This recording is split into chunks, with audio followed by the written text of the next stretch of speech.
India यानी कि भारत यानी कि हिंदुस्तान अपनी हिस्ट्री के लिए पूरे विश्व में जाना जाता है। इंडिया एक बहुत ही बड़ी डेमोक्रेसी है। तो क्या है इंडिया की ऐसी बातें जो इंडिया को एक महान कंट्री बनाती है, इस वीडियो में हम बात करने वाले हैं। जी हम बात करेंगे पॉइंट नंबर 1 की।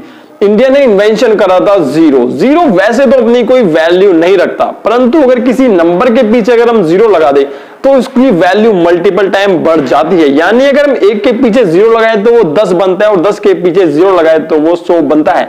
इसलिए बड़ी बड़ी कैलकुलेशंस को जज करने के लिए, बड़े बड़े डिस्टेंसेस को नापने के लिए जीरो का बहुत ही ज्यादा महत्व है। यानी कि बिना जीरो के मैथमेटिक्स को हम क्या कह सकते हैं, इमेजिन भी नहीं कर सकते। तो जीरो एक बहुत ही वैल्यूबल संख्या है।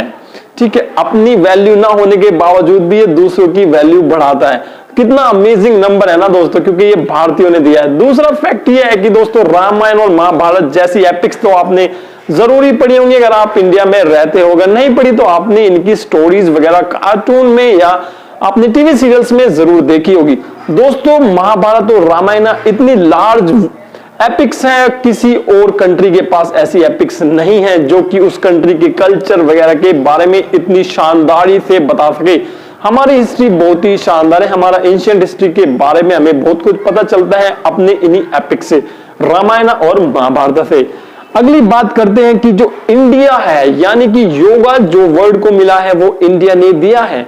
आज पूरा विश्व मेडिटेशन की ओर बढ़ रहा है क्योंकि हर आदमी एक स्ट्रेसफुल लाइफ से आजाद होना चाहता है और जिसका सार योगा से होके जाता है।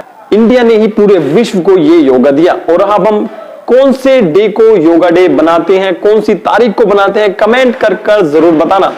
आज पूरे विश्व में योगा बहुत ही फेमस बन चुका है और ये भी हमारे इंडिया ने ही वर्ल्ड को दिया है। तो इंडिया के बहुत सारे एहसान हैं पूरी दुनिया पर। दोस्तों हम बात करें पर्ल्स यानी कि मोती और डायमंड्स यानी कि क्या बोलते हैं डायमंड को, हीरा। तो दोस्तों ये दोनों इतनी प्रीशियस चीजें हैं आज की लाइफ में, परंतु जब विजयनगर एम्पायर स्टैब्लिश था ना हमारे इंडिया के अंदर, तो ये दोनों चीजें रोड पर मिलती थी। जैसे कि आजकल बाजारों में सब्जियां बिकती हैं, उस प्रकार से हमारे इंडिया में पर्ल्स और डायमंड बिकते थे। ये बहुत ही बड़ी बात है, आपको इसके बारे में सोचना होगा। दोस्तों 18वीं सेंचुरी तक केवल इंडिया ही वर्ल्ड के अंदर एक ऐसा सोर्स था जहां पे आपको डायमंड मिल सकता था। तो इंडिया बहुत ही प्रॉस्परस, बहुत ही रिच कंट्री था 18th सेंचुरी तक। परंतु उसके बाद इंडिया में बहुत सारे देशों ने आकर लूट करी है। जी हाँ, हम बता रहे हैं कि एक मंदिर है जिसका नाम है सोमनाथ मंदिर, जो कहां पर है, गुजरात में है।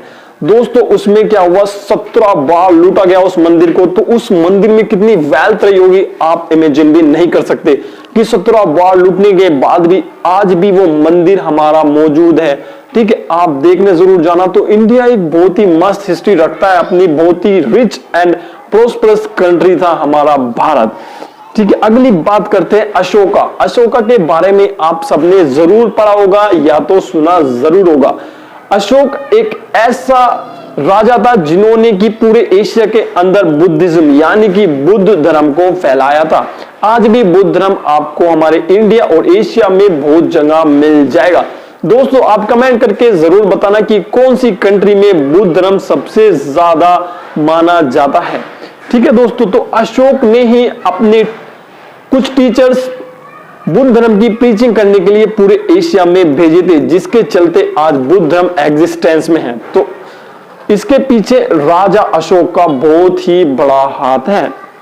इसके बाद बात करते हैं आयुर्वेद।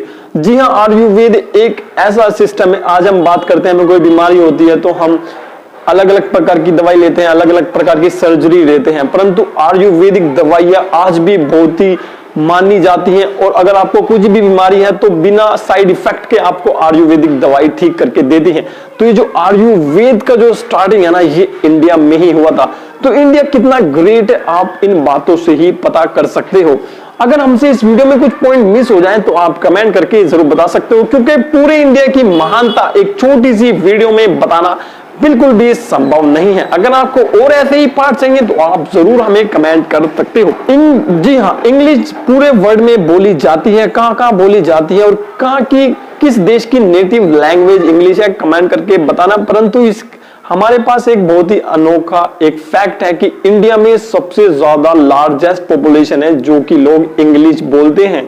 जी हाँ, इंडिया में इतनी बड़ी पॉपुलेशन है जो कि वर्ल्ड की सबसे लार्जेस्ट इंग्लिश स्पीकिंग पॉपुलेशन है। ठीक है, इसके बाद हम बिलीव करते हैं डाइवर्सिटी में। हम बात करते हैं, बचपन से पढ़ के आए हैं कि यूनिटी इन डाइवर्सिटी। डाइवर्सिटी का मतलब होता है कि भिन्न भिन्न प्रकार के लोग। हमारे देश में अलग अलग प्रकार के लोग रहते हैं, अलग अलग राज्य की अपनी अलग अलग लैंग्वेज है, अलग अलग राज्य में अलग अलग धर्म के लोग रहते हैं। तो हमारे भारत के बारे में बहुत सी कहावतें भी कही जाती हैं कि कोस कोस पे बरसे वाणी चार। सॉरी, गलती हो गई कहीं पे, आप ठीक करके कमेंट में बता देना कि ये क्या था। इंडिया में हर चीज को भगवान माना जाता है, जैसे कि पानी को गंगा, एजुकेशन को सरस्वती और जैसे फूड को अन्नपूर्णा। इंडिया में हर चीज को हम बहुत ही प्रिय और बहुत ही क्या नाम है सम्मान देते हैं। अगर हमारा पैर किसी किताब पर लग जाता है तो हम उसे उठाकर चूम लेते हैं। तो ये हमारी संस्कृति है। आज भी लोग इस पर थोड़ा मतलब हंसते हैं कि लोग टकरा जाते हैं तो अपनी बुक को चूमते हैं। तो ये हमारे लिए गर्व की बात है क्योंकि हम एजुकेशन को सम्मान दे रहे हैं और सबसे सम्मानित चीज अगर कुछ है तो वो एजुकेशन है। तो इंडिया का ये कल्चर, ये ट्रेडिशन बहुत ही अमेजिंग है कि वो हर चीज को क्या देता है, रिस्पेक्ट देता है और देनी भी चाहिए। इसके बाद बात करते हैं कि इंडिया को यंगेस्ट कंट्री माना जाता है पूरे वर्ल्ड में। इसके पीछे का रीजन ये है कि इंडिया में सबसे ज्यादा यंग पॉपुलेशन रहती है। पूरी दुनिया की सबसे ज्यादा यंग पॉपुलेशन हमारे भारत में है। तो ये खासकर से चांसेस है कि इंडिया जल्दी ही डेवलप्ड कंट्री बन जाएगा बिकॉज हमारे पास यंग पावर ज्यादा है, तो हम ज्यादा इकोनॉमी जनरेट कर सकते हैं। और दोस्तों, लास्ट पॉइंट हम इस वीडियो में बताना चाहते हैं कि इंडिया आज भी एग्रीकल्चर पर उतना ही ध्यान देता है जितना कि पुराने समय में देता था। और इंडिया बन रहा है fastest GDP country in the world. तो fastest growing GDP country in the world हमारा भारत बन रहा है। अगर आपको वीडियो पसंद आई तो वीडियो को लाइक करके चैनल को सब्सक्राइब कर देना। इसी प्रकार की वीडियो देखने के लिए हमारे साथ इसी चैनल पर बने रहें।